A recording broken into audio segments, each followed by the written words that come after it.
Hello and welcome to Northern Soul. Today we're going to be discussing when to say yes and when to say no, generally speaking, and how it affects synchronicity and how to supercharge. And I've got an example for you today. It just happened. Synchronicity. I don't believe in coincidence. As far as I'm concerned, there is no such thing, and there's evidence to suggest that that's actually true. So if you consciously create your reality, then you're already aware of this. If you read this title and clicked on it, you're probably aware of it. So let's talk about how to get the most synchronicity, which means you're in the most creative and in control of everything that's happening in your life, which is what you want. And if you're here, you can learn how to do that, right? Yeah. Okay. So before I was doing this yes and no sort of thing, I got a phone call from a friend, and they said, "Oh, can you help me out? I have this problem with my back or whatever." So I'm like, yeah. So I went with the gut feeling. The reaction was, yeah, you know what? I'm kind of curious about what's going on. So I'm in healthcare, and I know a few this or that about things. Yeah, I'll come check it out. It's not a big deal. They live really close to me, and there's like a snowstorm out there, which could have affected my decision, but I didn't think logically. I thought from instinct. So this is an important way to differentiate when to say no and when to say yes to something that has a yes or no answer. So should I go or should I stay because it's not convenient for me and maybe reschedule at a time that's also inconvenient because I won't feel like it. So I'll go with a gut that says, yeah, go check it out and see what happens. And I always trust the yes or no, the gut feeling. I've learned to trust it because as you do synchronicity and you get more and more things that happen throughout the day, and sometimes like all day things will happen, then you know you're in it. And then this is when you know you're in the flow of life and you're set up and you're doing it right, you're doing everything right. And if you're not getting that synchronicity, then you need to like go rebalance yourself and try to get back into the groove, get into the pocket and ride that wave of control, right? Of creation. So I said, yeah, I'll come over, not a big deal. You don't have to if you don't, you know what I mean? I was like, no, it's not a big deal. So I went over there, checked it out, did my work. It was a great conversation, good time, nice to visit. Totally not planned. It came up, but you trust it. And you said yes. And at the end of it, hilarious, but I got Cuban pesos, which is hilarious because I'm going to a trip to Cuba in like 2 weeks. So it's like out of nowhere, perfect blend of, and it's not that I got pesos that's here, I didn't even want any money for it. Like, yeah, don't worry about it. What do I owe you? Nothing. Oh, here, we've got some Cuban pesos. Just happened to be synchronicity showing itself that, yeah, this was the right choice, and keep doing these things, keep following your gut. It's just almost like a reinforcement of that. So I ended up with quite a few dollars of that to take on my trip. Not planned. Now I don't have to worry about that aspect of it. I got some a bit of cash that I can use while I'm down there. It's convenient for me, and all because I said yes, trusted my gut. And even before I got the call, actually just after that call, I was thinking about yes and no and doing this sort of vlog about it. And when I looked at I'm like, what time is it? Because time kind of flies and does weird stuff when you're in synchronicity. And it was 1:11. So one of the prominent things that when you're discussing synchronicity is time synchronicity. So the numbers all match. Most people are familiar with this. So like 10, 10, 12, 12, 11, 11, like 12, 21, anything with a play on numbers. And it can get like really weird where it's like, you'll see like on your odometer or something will match the time, or something really weird like that, like the temperature. If you got a temperature gauge, it'll match your odometer, or the trip meter will match. Things like that where it's like really weird numbers, like a bunch of sevens and then a bunch of sevens there, or really weird numbers that match up. So I'll have like, if it's like 24-hour time, and you have like 15:43, and then you check your trip meter and it'll be like 15:43. It's like, what are the chances of, like, you can say, yeah, 11:11, that can happen. There's so many minutes a day, which is actually not really that great chance of that happening, especially if it's like every time you look at the clock, not on purpose, but you just happen to glance at the clock and it's showing 333 4 4. I've had it where it's like every time I look at the clock, it's synchronicity. So that's where you want to get to. That's a great thing. And another thing, like people are like, what does it mean when you see that? And they're trying to. I've seen weird stuff on the internet where it's almost like horoscope level craziness. For me, the most in depth that I go with synchronicity is just like a wink nod that you're actually consciously creating your life, and just you're on the path and you're doing great. It's like a wink nod from your higher self about that. And or if you want to get some sort of message from it, because sometimes it can be a message like but usually it's just, like I said, a wink and a nod, like a thumbs up from yourself. And if I'll see like synchronicity, and then I'll see what was the last thing I was doing like just a moment ago, or thinking. So if you're thinking like, oh, should I go visit this person, or should I buy that car, or take that job, and then you happen to look down at your clock or see some sort of synchronicity, like 11:11 at that time, which is, I had 1:11 when I went off the phone. I said, yeah, I'm gonna come over, and then I looked down, so I said yes to it, and it was 1:11, and I'm like, there you go, right there. I'm not like doing it right, just following the flow.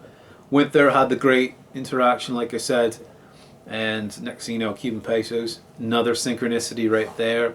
Here you go, going to Cuba. Well, like, what are the chances of that even happening? Got so many of these examples that are so, like, I saw in this, so what was I looking at? I was looking at coffee mugs, because I'm like going to get one for work. I know these are like, on their own they're boring, but when you put it together, you start to piece together a picture, which is epic, because then it becomes exciting, and this is the important aspect of it. And so I was looking at coffee mugs, and one said, I was looking at, and it happened to be like Harry Potter. It's not overly famous line, but it was like, I do solemnly swear that I'm up to no good.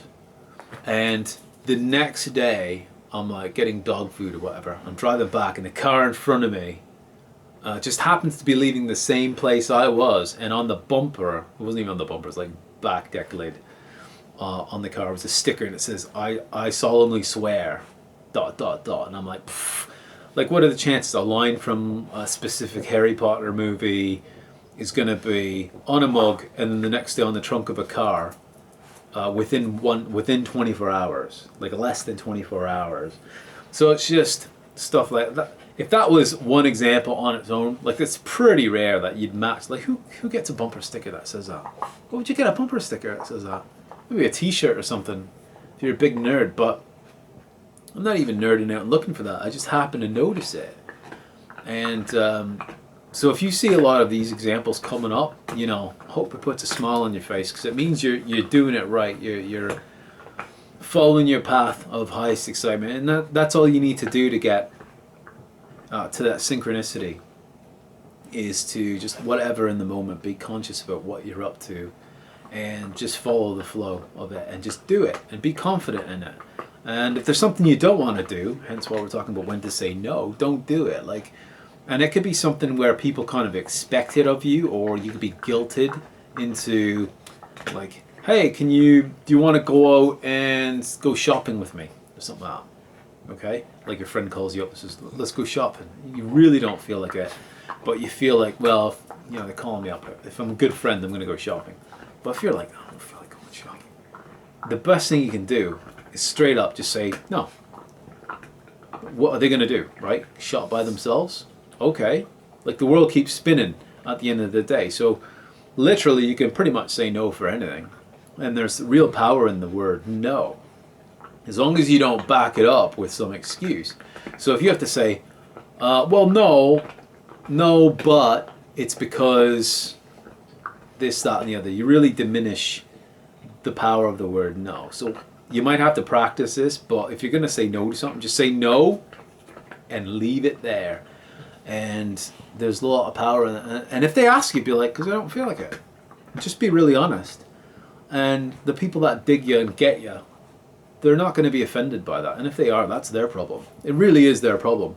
because then they're not respecting your feelings about stuff and respecting your time and your existence. If they don't get that, sometimes you're just going to say no, because there's other times you'll say yeah and carry on. So typically, if you ask me if somebody calls you on, and you're busy and you're off and there's a snowstorm outside, if somebody calls you to come over and take a look at something on them, sounds bad, but I would say no. I'd be like, wait till 2 days. Can you wait? Like that logically. But it just felt, yeah, I'll do it. I was in a good mood and stuff doing this. And yeah, one thing leads to another, and next thing you know, I'm telling you about the story. And this is just one of, it's like countless at this point. I just smile now, and just, when you notice synchronicity as well, so you drive and you see a little bit of like 111 or whatever, know that's for you, okay? And don't try to, sometimes I'll like look at the time, like, oh, that just happened, that was a good thing. And then I'll look for a clock or something, and it'll be like 3:42 or something. It's like totally not synchronicity. It was because I'm looking for it on purpose. So when you're looking for synchronicity, that's not how it works. It has to seriously be just happen to glance and there was a clock and just happen to notice it, or this thing displays a number or whatever. It's those stickers. That's synchronicity as well. It doesn't have to be numbers, but numerically things come up pretty easily. So look for it. Don't be afraid to say no. I went to like a wedding not too long ago, and there were so many steps to this wedding. Now I hate weddings. I think they're awful, and not like being married and stuff. If you get that, great. But the weddings themselves, I detest them. There's so much work involved. I'm never in the mood for them. When I was young, I used to love them. I'd be like, oh man, someone's getting married. It's amazing. You go, there's like music and all that stuff. It's great food and you hang out with family. And now I can't be asked. I don't know if you're like that or whatever, but and some people are like, oh, what are you talking about? Weddings are amazing. You're obviously Satan. But no, I can't be asked to do them anymore. And there was like my cousin's getting married, and it was like, yeah, there's a pre-wedding thing where you got to come to his house like 7 a.m. or some crap. It starts at 7. And I don't live like super close. Not that that's a reason, but I'm like, that's a reason why I don't feel like doing that. So there's a pre-wedding. I'm not in the wedding party. Just visiting. And yeah, I go to the pre-wedding and then go to the reception at a town, and it'll be like way out of town because it's got to be in a specific place to get married. And granted, bless you, if you want to do that stuff, you go right ahead, knock your socks off. If you want to, wherever you want to get married, however elaborate you want to do, go for it. But don't expect me to be as enthusiastic about your thoughts or your ideas, because I'm not involved in that process. I'm not that interested in some older historic place you want to, with no air conditioning. It just sounds like a bad time to me. And there's so many people going, like, yeah, they're not even going to know I'm there. Honestly, like if you're a groom or a bride, you're focused on what you're doing, and you're probably stressed out and nervous and stuff like that, unless you're bombed, which I'm sure some people get married shotgun, and you don't care about people that come. Like, as long as your parents are there and maybe your siblings, your immediate family's there. But if like 50,000 cousins come or whatever, if you've got a large family, you're focused on what you're doing, right? You're focusing on not tripping on yourself and looking like a fool because you paid $2,000 for somebody to come and take advantage of this stuff that you'll never watch, and everybody else will be like, oh man, you're not gonna show us that, are you? Anyways, so there's the wedding at a place with no air conditioning with 50,000 people. I can't even fit into the building. And then the reception after in another 3 towns, like 3 towns away, cities away, and then there's there's reception, and then there's another lunch party the next day. So for lunch too. So if you're like hungover and stuff, like, no one's gonna see me the next day. But anyways, so I don't even know what this is about. It's way over the top for me. I like things simple, straightforward. this is way too elaborate for me. So it's like, yeah, you got to come. I'm like, I don't think I'm going to that. I'm definitely not going to the pre-wedding thing. And then my mom's getting mad at me because she's like, you got to go, man. You're like cousin. It's like, I don't even see this person. You know what I mean?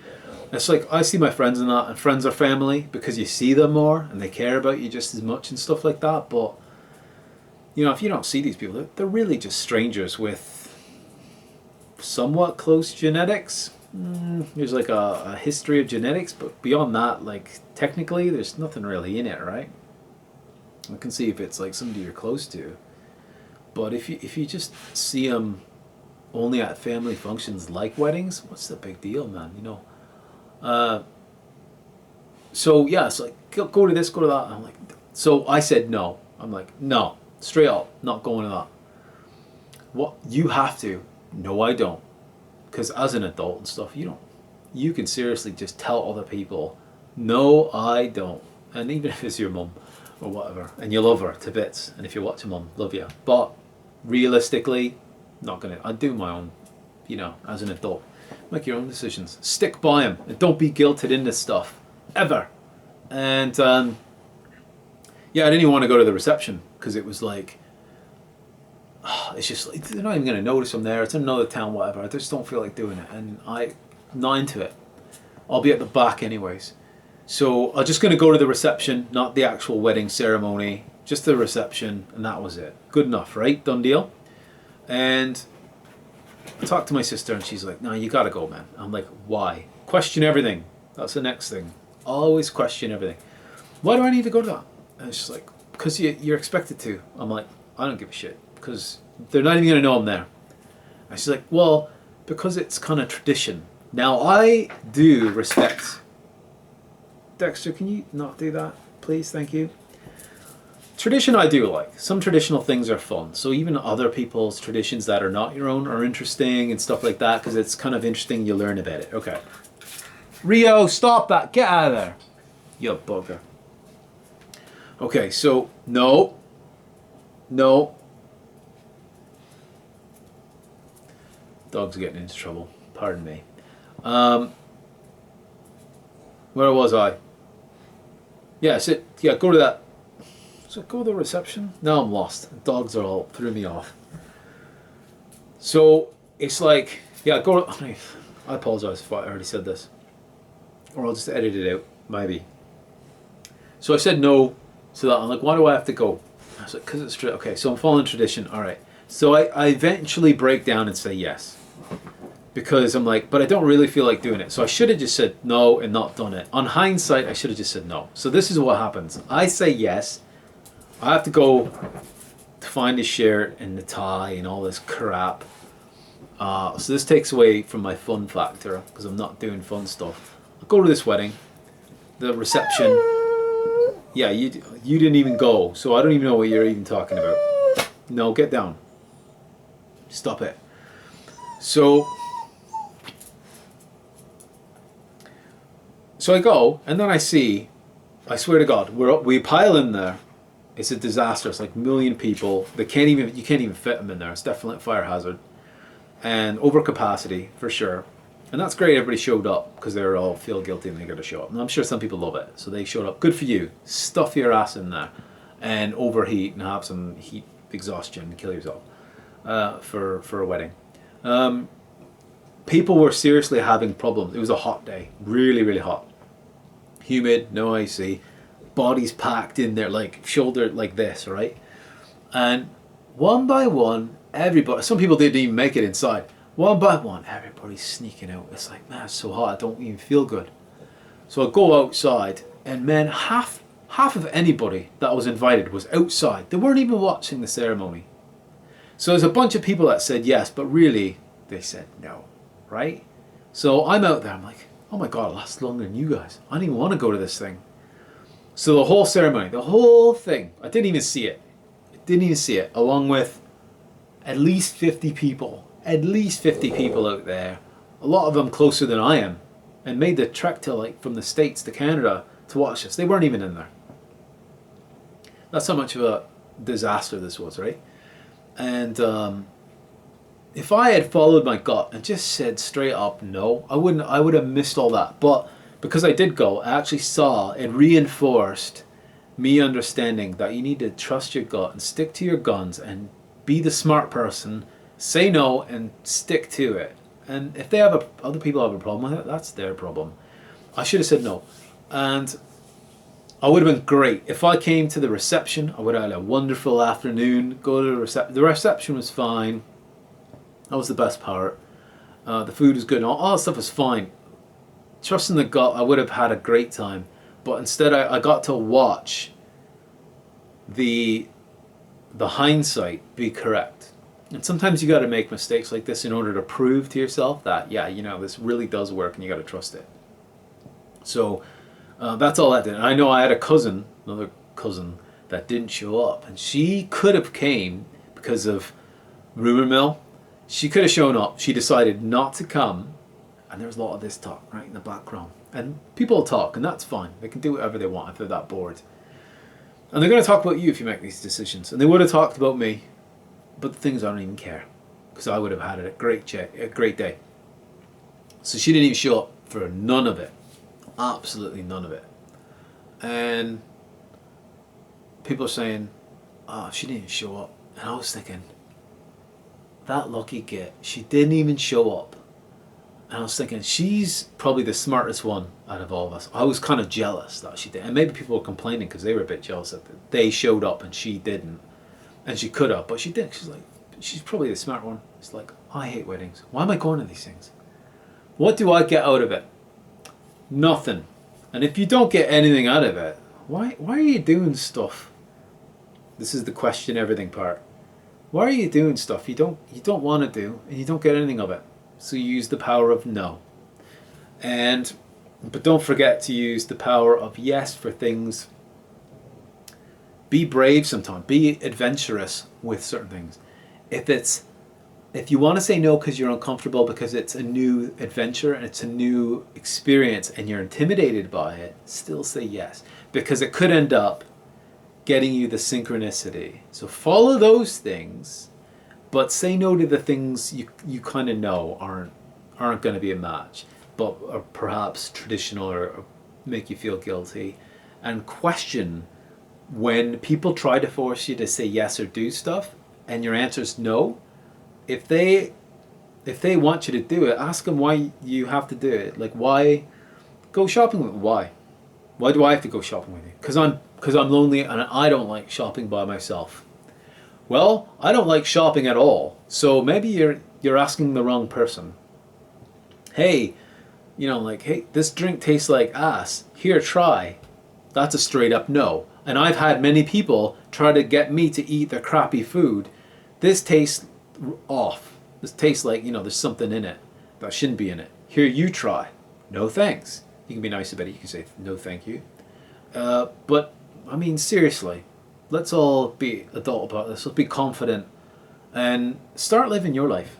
You only get one. So stop living status quo. Stop living what's expected of you and start living you. And no apologies. So, stick to that. Good luck. Signing out. Peace.